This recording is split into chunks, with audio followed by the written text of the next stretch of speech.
Hoje, vamos conversar com a Patrícia Evangelista, que é advogada especialista em Previdência. Seja bem-vinda. Obrigada, Carla. Porque o que tem de gente querendo saber como se aposentar sendo autônomo não é a mesma coisa das outras pessoas, não. Tem algumas diferenças. A gente fez até uma matéria sobre o assunto. Vamos assistir juntos? Olha lá.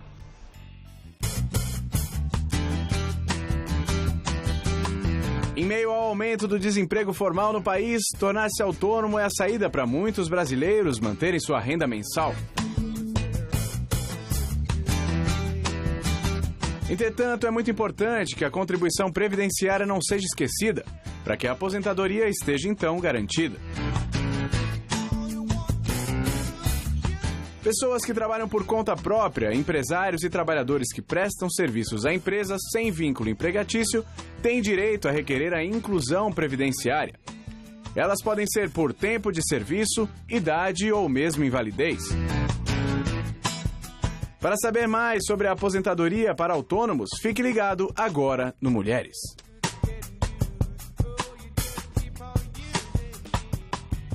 Já vamos começar esclarecendo dúvidas, que assim já vai respondendo a questão para muita gente, né? Vamos ver a primeira, olha, pergunta. A Luana, o que significa ser autônomo no Brasil? Quais são as diferenças do CLT? Bom, o autônomo é aquele que presta serviço, né, por conta própria, sem nenhum tipo de vínculo, né, que assume o risco do negócio, né, e que geralmente é um trabalho eventual. Ele não é um funcionário. Ele não é um funcionário, né?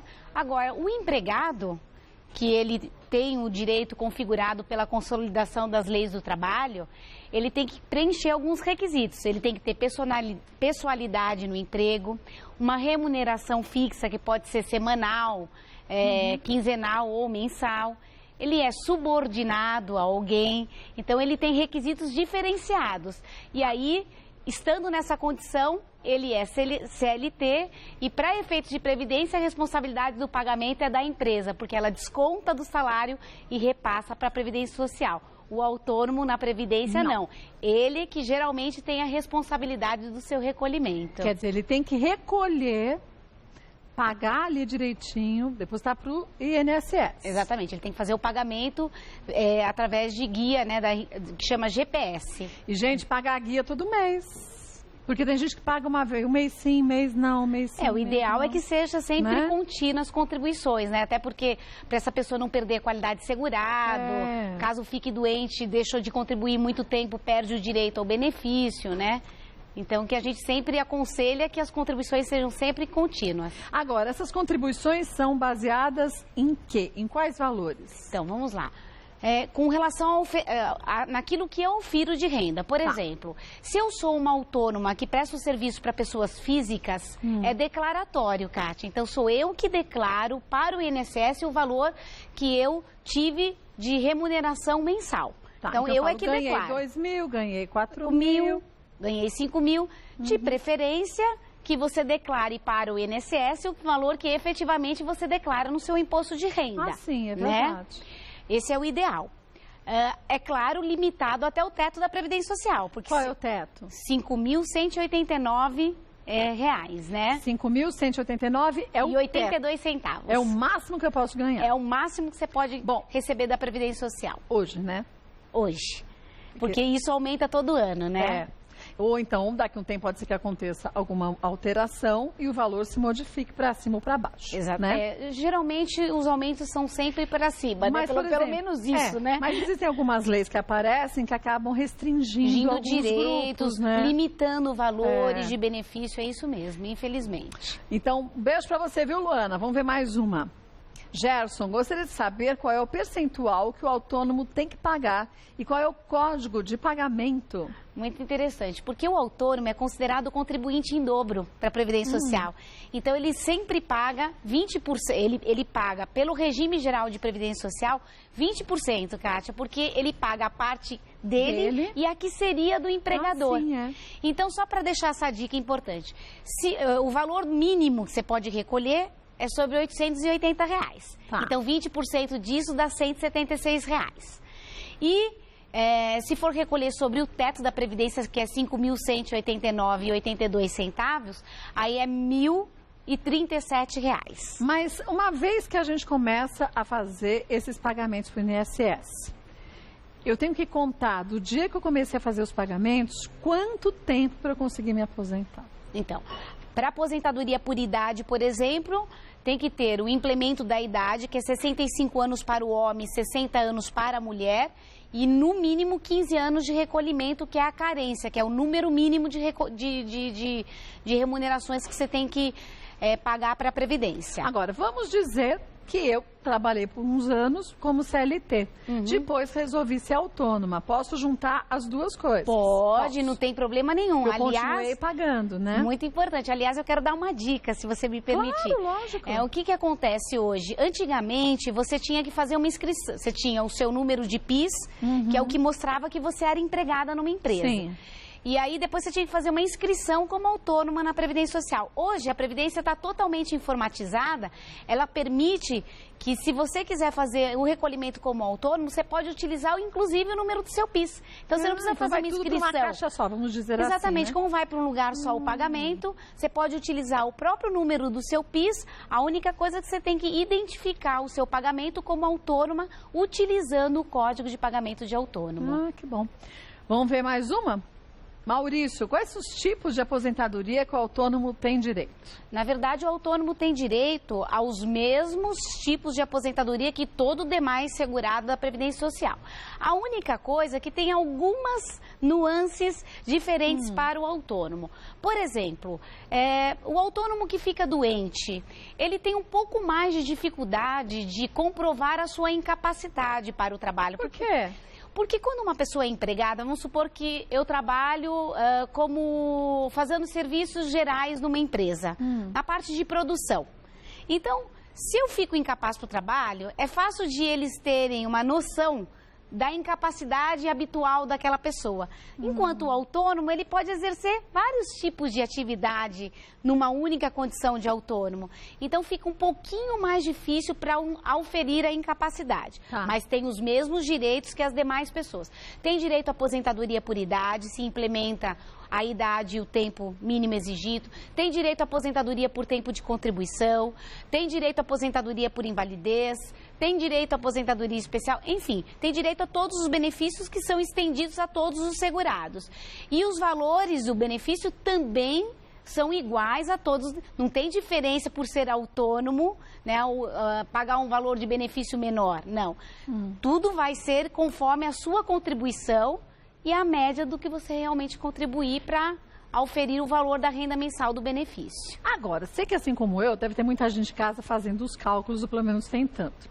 Você disse que é 20% do valor que a gente tem que recolher. Exatamente, né? como autônomo. Se eu recolhesse esse valor, colocasse num tipo de previdência privada, ou se eu colocasse na poupança, num outro investimento, eu guardando esse dinheiro certinho, todos os meses, pelo tempo certo que eu teria o direito de me aposentar, eu não vou ter mais dinheiro do que para receber depois aqueles no teto de R$5.000, que é difícil a pessoa conseguir? Na verdade, provavelmente sim. Por quê? Porque a Previdência Social no Brasil, o INSS, ele trabalha com um sistema financeiro chamado repartição simples. Então, nós que estamos contribuindo hoje, estamos financiando quem já está recebendo benefício, quem já está na inatividade.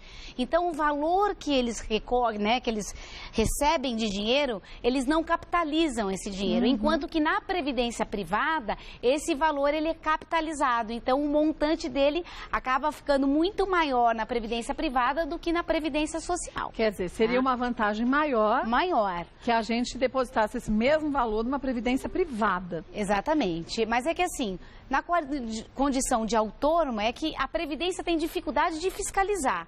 Porque o autônomo é segurado obrigatório da Previdência Social. Se eles descobrirem, eles são obrigados a recolher, né? Então, o ideal é que a pessoa faça a Previdência Social, o mínimo, exatamente, no INSS e o restante lá. E como uma complementação na Previdência Privada. Porque assim a gente fica garantido de qualquer alteração futura de lei. Exatamente, exatamente. Né? Que pode limitar alguns grupos e aí diminuir o valor a receber. Exatamente. Porque a gente não pode esquecer que daqui 10 anos, 15 anos, a gente vai ter no Brasil o país dos idosos.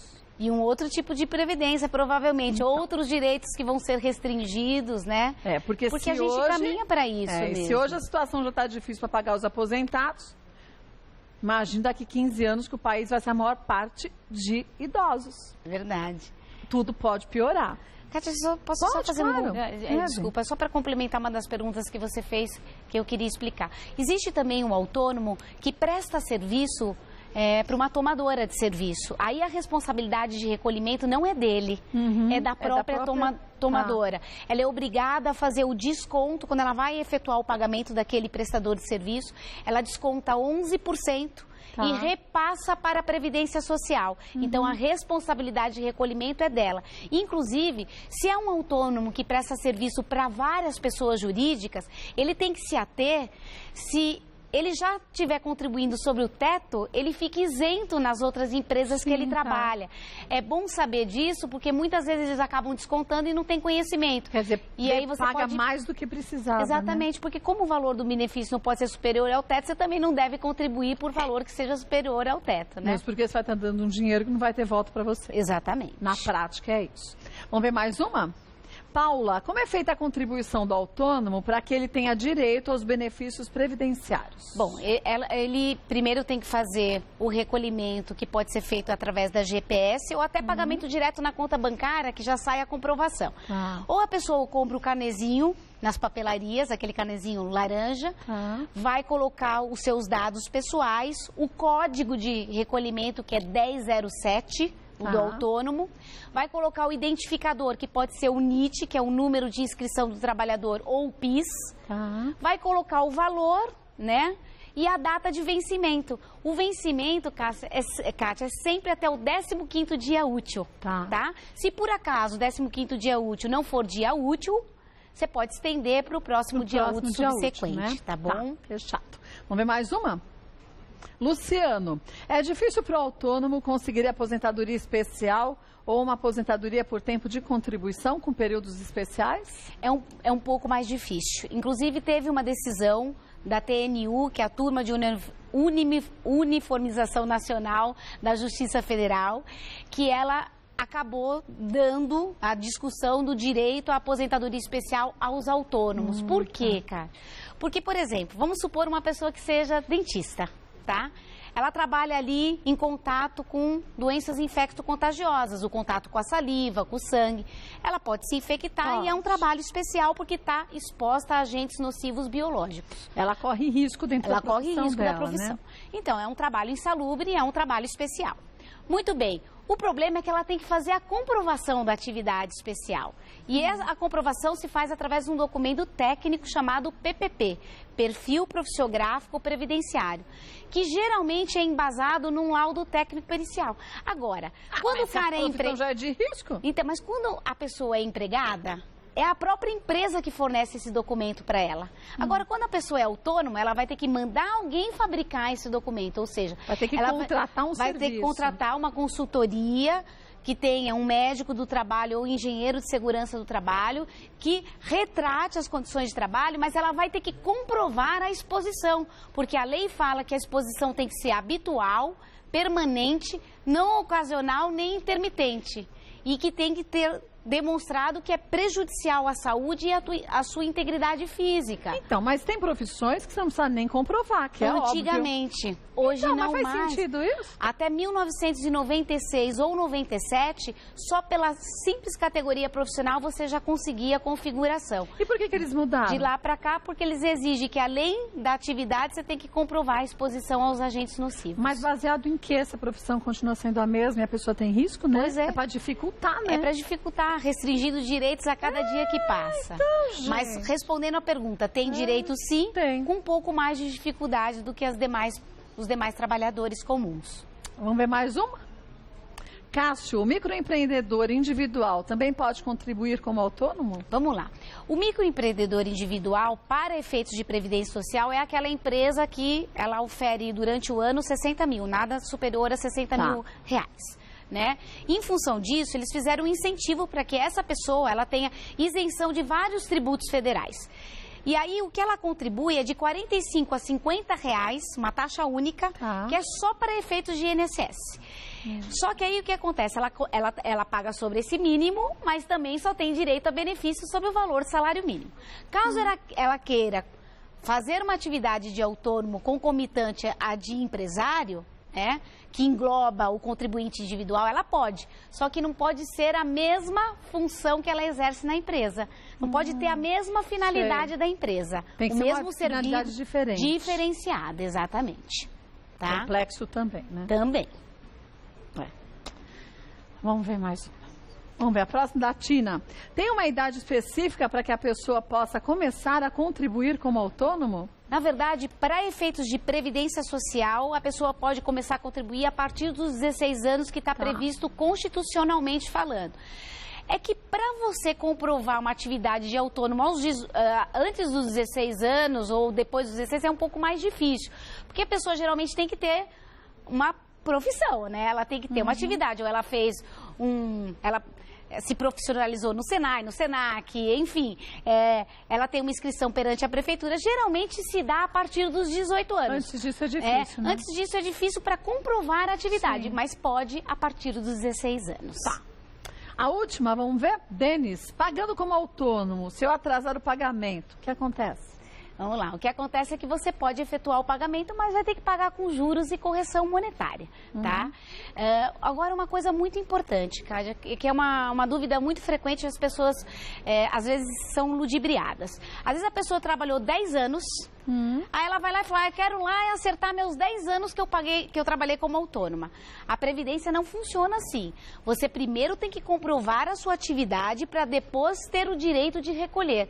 Não é qualquer pessoa que pode ir lá e efetuar pagamento em atraso. Porque senão a gente chegava lá e falava assim, tá bom, eu trabalhei não sei de quê, por autônomo, agora eu quero pagar. Exatamente. Já me aposento rápido. Tem que fazer a comprovação da atividade. A não ser que o ideal é que a pessoa faça a sua inscrição, comece a pagar. Se depois ela teve um problema e parou de pagar, futuramente ela pode pagar em atraso sem ter nenhum problema, porque ela não deu baixa na inscrição dela como autônoma perante a Previdência Social. Então, o aconselhamento que a gente dá é o seguinte, fez sua inscrição como autônomo, começou a pagar o INSS, pelo menos as primeiras paga em dia, tá? Depois, se você atrasar, você tem o direito de pagar em atraso. Mas o ideal é que você sempre pague certinho, porque se você for pagar com juros e correção, acaba triplicando o valor que você tem, que você fica devendo para a Previdência Social. O mais fácil é a gente seguir aquelas dicas que a gente já mostrou aqui. Até recentemente, faz os envelopes com que você tem que pagar direitinho. No que recebeu, já vai colocando dentro dos envelopes, para você não perder o controle, porque depois pagar muito mais, né? Exatamente, porque não compensa o que você paga de juros e correção. Verdade. Vou passar para vocês os contatos da Patrícia Evangelista, vou passar o e-mail, que é sospodenciário@uol.com.br. É claro que a Patrícia Evangelista volta mais vezes ao programa, querendo sugerir um tema, vai ser ótimo. Aproveite. Obrigada, viu? Eu que agradeço por essa oportunidade. Foi ótimo.